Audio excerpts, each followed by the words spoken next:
Intel, a tech giant, has shocked Europe by delaying its massive chip factory project in Germany, a move that could derail the EU's semiconductor ambitions.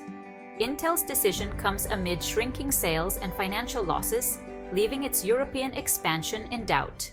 Intel CEO Pat Gelsinger announced a 2-year delay in constructing 2 chip factories in Magdeburg, Germany. These factories, costing over 30 billion euros, were key to the EU's CHIPS Act, aiming for 20% of the global semiconductor market by 2030. Intel was to receive 10 billion euros in subsidies from the German government. The delay is more than a temporary setback. It's a blow to Europe's semiconductor ambitions. Europe accounts for just 9% of global chip manufacturing, and the EU CHIPS Act aims to lure major players like Intel with subsidies.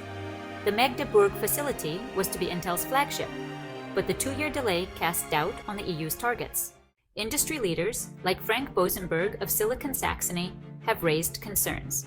Without Intel in Magdeburg, Europe is lacking its flagship project, Bosenberg told Bloomberg. He warns that Europe's push for technological sovereignty is becoming unrealistically achievable without Intel's contribution to cutting-edge semiconductor production. Semiconductors power everything from smartphones to electric cars. Nations are scrambling to secure their semiconductor supply chains. Intel's decision leaves Magdeburg, a city hoping to become Europe's Silicon Valley, in limbo. What caused this delay? Intel has been struggling with steep financial challenges and launched a $10 billion cost-saving program. Intel also paused another major project in Poland.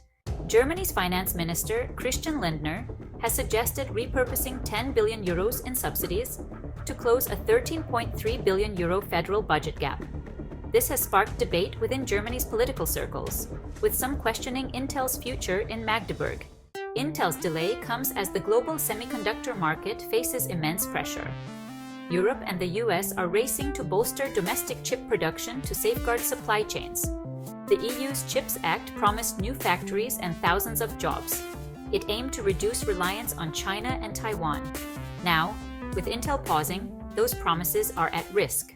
Europe imports most of its semiconductors from Asia, where chip production is concentrated. Taiwan's TSMC and South Korea's Samsung dominate global production. Europe has key players like Dutch-based ASML, but its manufacturing capacity is limited. Without Intel's factory, catching up to Asia seems difficult. German officials hope Intel's decision is temporary, but without a clear timeline, the EU's chip strategy may need re-evaluation. The European Commission has invested heavily in semiconductors to protect the bloc's economic future. But without Intel, many question the strategy's success. Intel's delay is a warning sign for Europe's technological future. With chip demand projected to skyrocket and global tensions over supply chains mounting, the race to secure semiconductor production is critical. Will Europe keep pace? Only time will tell.